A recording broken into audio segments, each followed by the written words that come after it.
নিয়ে যাওয়া হচ্ছে এবং আপনারা দেখতে পাচ্ছেন যে ঠিক সেই সময়ে যে গ্রেনেড হামলা এবং গোলাগুলি হয়েছিল আপনারা দেখছেন যে এই গ্রেনেডের শব্দটি আপনারা শুনতে পেয়েছেন। ঠিক এই সময়ে গ্রেনেডের আরও একটি শব্দ, অর্থাৎ দুটি গ্রেনেড বিস্ফোরণ হয়েছিল এবং আহত একজন পুলিশ সদস্যকে নিয়ে যাওয়া হচ্ছে। তখনও যেমনটি আইন শৃঙ্খলা রক্ষা বাহিনীর সদস্যদের উপস্থিতি আমরা দেখতে পাচ্ছি, এখনো আসলে সেটি রয়েছে এবং সেখানে সেই এলাকায় তখন থেকেই কিন্তু ব্যাপক নিরাপত্তা ব্যবস্থা নেওয়া হয়েছে, নিরাপত্তা জোরদার করা হয়েছে। আমরা দেখছিলাম সেখানে আইন শৃঙ্খলা রক্ষা বাহিনীর একজন গুলিবিদ্ধ হয়েছিলেন সেই সময়ে এবং তাকে বের করে আনার পর তার সহকর্মীরা তাকে নিয়ে যাচ্ছিলেন। যখন আমরা দেখছিলাম তার রক্তস্নাত শরীর এবং পরবর্তীতে আমরা জানতে পারি তিনি নিহত হয়েছেন। আরও একটি ছবি আসলে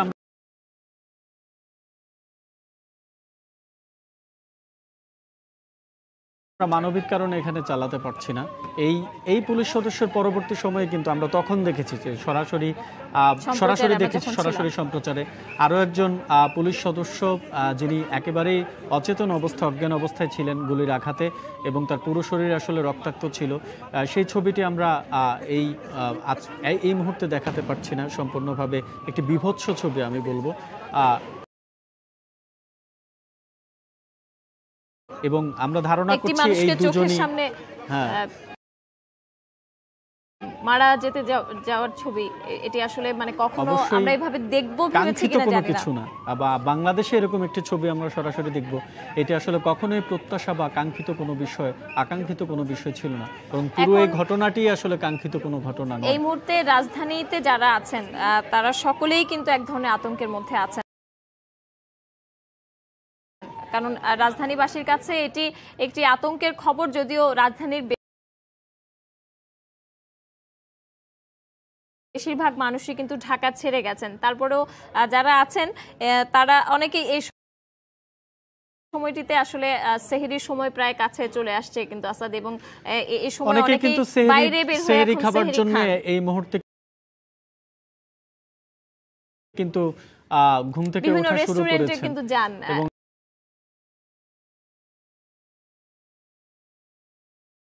আদৌ অনেকেই আজকে এই ঘটনা লাস্ট কথা হয়েছে দুপুরবেলায় 2টার সময়, আর যোগাযোগ করে পাই না, মোবাইলে রিং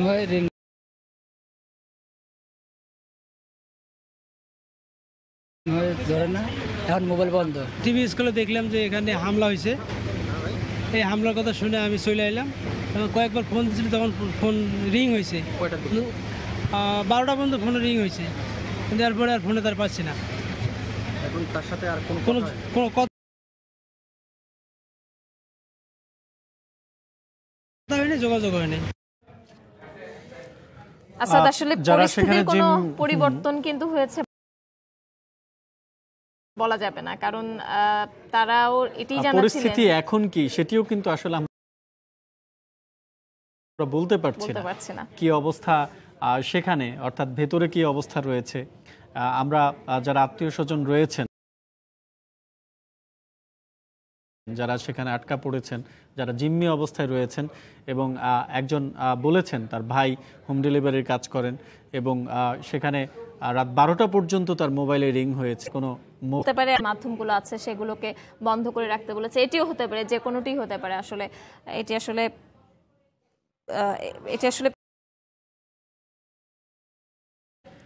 বোঝা যাচ্ছে না এখন পর্যন্ত পরিস্থিতিটিকে আসলে কোনোভাবেই আমরা শুধুমাত্র ধারণার উপরেই বলতে পারি যে আসলে এই অবস্থায় রয়েছে। ধারণার উপর বলাটিও মনে হয় এখন কোনোভাবে যৌক্তিকতা রাখে না। এবং আমাদের যে সহকর্মীরা রয়েছে আসাদ সেখানে ঘটনাস্থলে, তারাও কিন্তু ঘটনাস্থলের কাছাকাছি যেতে পারছে না, কারণ তাদের সঙ্গে কথা বলে যতটুকু বুঝেছি যে তাদের নিরাপত্তার স্বার্থেই তাদেরকে ঘটনাস্থল থেকে বেশ দূরে রাখা হয়েছে। কাছাকাছি যাবার একটি বড় ধরনের দুর্ঘটনাও বলতে পারি আমরা।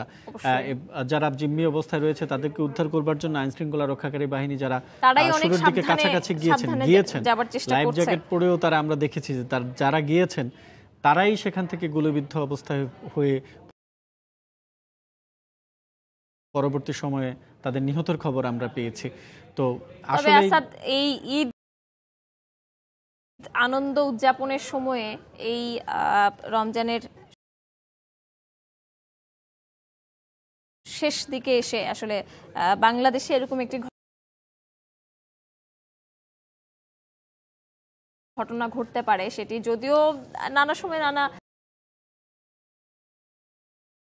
উদ্বেগ ছিল, কিন্তু উৎকণ্ঠা থাকা সত্ত্বেও আসলে এত বড় একটি ঘটনার জন্য আমরা মানসিকভাবে প্রস্তুত ছিলাম না, আমরা যারা না বাংলাদেশের পারামিতে এটা সাধারণ আসলে নাগরিকরা আছি। কোনোভাবে প্রস্তুত থাকবার মতো অবস্থা না। বাংলাদেশের মতো দেশে এই প্রথমবারের মতো এই ধরনের একটি পরিকল্পিত কাউকে জিম্মি করার ঘটনা, জিম্মি করবার ঘটনা এই প্রথম ঘটলো। এই প্রথম এরকম একটি ঘটনা ঘটবে, এটি কারোই আসলে কখনোই মাথায় আসবার কথা না বা কখনো চিন্তায় আসবার মতো একটি বিষয় নয়। এই মুহূর্তে যারা রাস্তায় আছেন, বিভিন্ন সড়কে আছেন, তারা হয়তো তল্লাশির শিকার হচ্ছেন, তাদেরকে হয়তো তাদের নিরাপত্তার স্বার্থেই কিন্তু আইন শৃঙ্খলা রক্ষাকারী বাহিনী এই বিভিন্ন রাস্তায় রাস্তায় টহল দিচ্ছেন। এবং যে গাড়িগুলো পারাপার করছে ঢাকা শহর থেকে, আজকে অনেক গাড়ি ছেড়ে যাবে, আজকে অনেক বাস ছেড়ে যাবে, অনেক যাত্রী আজকে ঘরমুখ মানুষের ঘরে যাবেন। আজকে অনেক মানুষের আসলে ঈদ করতে বাড়ি যাবার কথা, বাড়ি ফেরার কথা, এবং ঢাকা শহরে এরকম একটি পরিস্থিতি এবং গুলশানের মতো অভিজাত এলাকার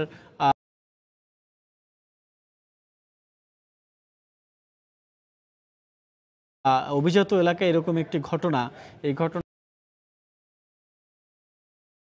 আসলে পুরো দেশেই অন্যরকম একটি প্রভাব বা ইমপ্যাক্ট আসলে রাখবে। নিরাপত্তার ক্ষেত্রে নিরাপত্তা বাহিনীর সদস্য যারা রয়েছেন তারা আসলে চেষ্টা করবেন সম্পূর্ণ নিরাপত্তাটি প্রদান করবার জন্য, এবং তার জন্য আসলে যা কিছু করা প্রয়োজন তারা সেটিই করবার চেষ্টা করছেন, সেইটুকুই করছেন। এবং বাংলাদেশের এই ঢাকা শহরের, যেখানে এই রমজানে মানুষ সারা রাত ব্যাপী ঢাকা শহরে সম্পূর্ণভাবে নির্ভীকভাবে চলাফেরা করেন, সেহরি খেতে যান, সেরকম একটি জায়গা, এবং অনেক রাত পর্যন্ত কিন্তু শপিং মলগুলো খোলা থাকে, সেখানে শপিং করে বাড়ি ফিরেন।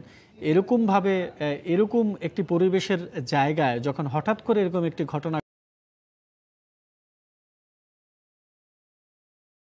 ঘটে, সেই ঘটনাটি আসলে মানুষের মনে অনেক বেশি ভীতি সঞ্চার করে।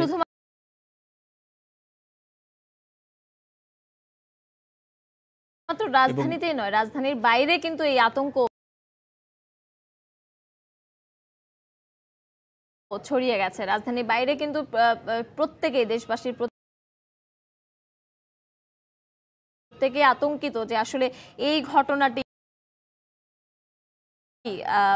কাদের যোগসাজশ রয়েছে, বাংলাদেশকে আসলে কোন অবস্থায় তারা দেখতে চায় বা বাংলাদেশকে কোন পরিবেশে তারা নিয়ে যেতে চায়, এই প্রশ্নটি আসলে কিন্তু দেশবাসীর মনে আছে। এবং কিছুদিন আগে আপনার মনে আছে কিনা আসাদ আমি জানি না, আমাদের বেশ কয়েকজন ইসলামিক নেতা 100 জন তারা একটি ফতোয়া দিয়েছেন যে ইসলামে আসলে ইসলামের নাম করে কাউকে করা ইসলাম সমর্থন করে না। এবং 1 লাখ ওলামা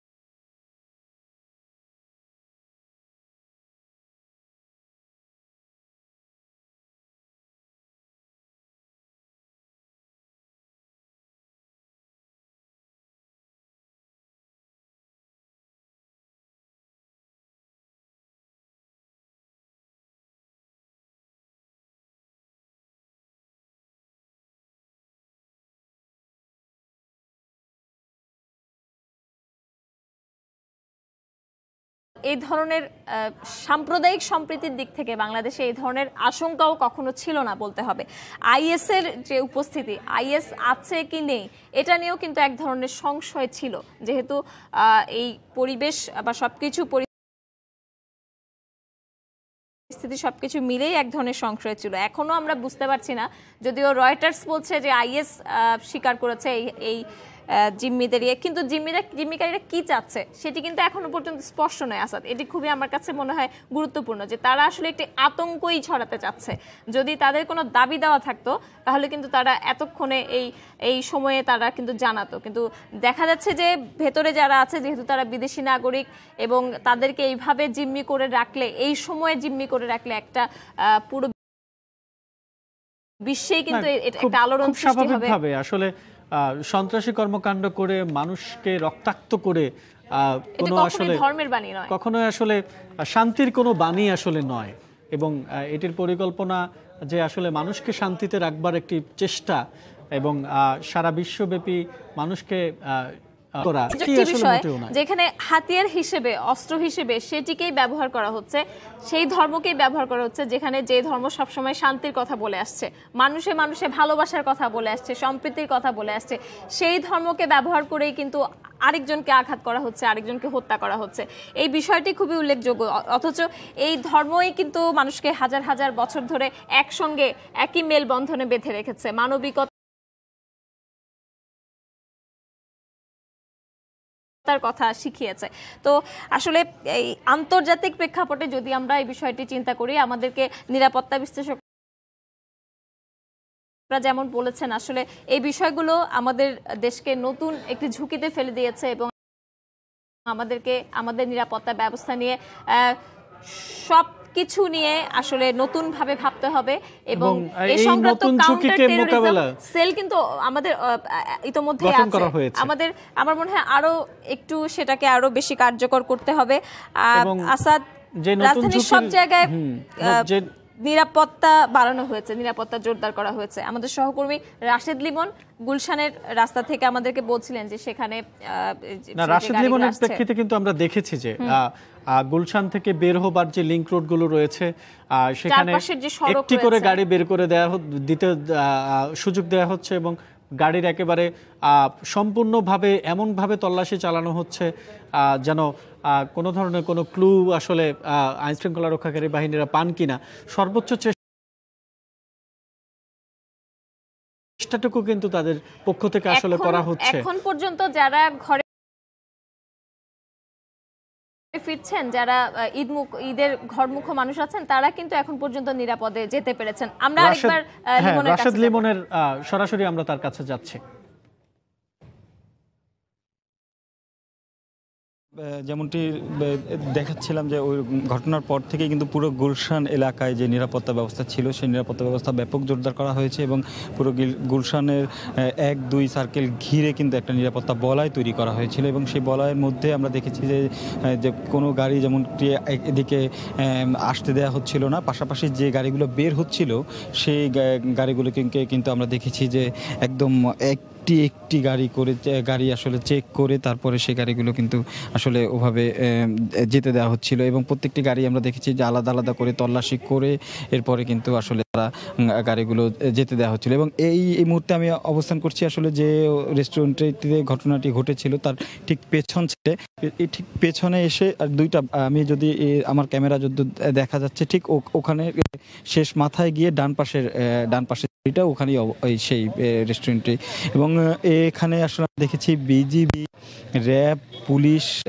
এবং সে টহল কিন্তু পুরো এলাকায় এবং আপনি জানেন যে অবস্থার পরে আশেপাশে একটি আবাসিক এলাকা এবং এখানে আসলে বিশেষ করে গুলশানের এই এলাকাটাতে বিদেশিরাই বেশি থাকেন, সব কিছু বিরাজ করছিল। সেই একটু গণমাধ্যমে দেখেছি আসলে বিভিন্নভাবে সংবাদ পরিবেশন করতে, তবে আমরা কিন্তু এখানে যারা সাংবাদিকরা অবস্থান করছি আমরা কিন্তু ঠিক আসলে ওভাবে ঠিক বিষয়টি আসলে ওভাবে আমরা বিভিন্নভাবে পুলিশের ভাবে যোগাযোগ করে আসলে তারা আসলে ঠিক এই মুহূর্তে কিন্তু আসলে ওভাবে বিষয়টি আমাদের জানাতে চাচ্ছে না, যেহেতু তারা একটি প্রক্রিয়ার মধ্যে দিয়ে যাচ্ছেন, যে কারণে আসলে আমরা ওই বিষয়টি জানি না। তবে আসলে আমরা এখান থেকে যেটা বেশ কয়েকবার তাদের তৎপরতা চোখে পড়েছে, আমি যেমনটি বলছিলাম যে বিজিবি, পুলিশ, র্যাব তারা কিন্তু সার্বক্ষণিক টহল দিচ্ছেন এবং পুলিশের ঊর্ধ্বতন কর্মকর্তারা এখান থেকে যে 80 নম্বর সড়কে রয়েছি এখানে কিন্তু বেশ কয়েকবার পুলিশের বেশ কয়েকজন ঊর্ধ্বতন কর্মকর্তাকে আমরা দেখেছি, তারা ভিতরে আসছেন যাচ্ছেন। এছাড়া তো সার্বক্ষণিকভাবে পুলিশের টিম রয়েছে এবং আরেকটি বিষয় আমরা কিন্তু দেখেছি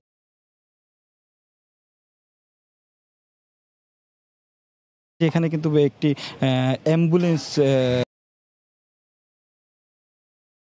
অপেক্ষমান রয়েছে, সেই আমরা যেমনটি দেখেছিলাম যে 12টা সাড়ে 12টা নাগাদ এখানে কিন্তু একটা অ্যাম্বুলেন্স অপেক্ষমান রাখা হয়েছে, পাশাপাশি ফায়ার সার্ভিসের একটি গাড়ি এখানে কিছুক্ষণ আগে যে 80 নম্বর রোডে এসে ফায়ার সার্ভিসের একটি গাড়ি এসে ঢুকেছেন।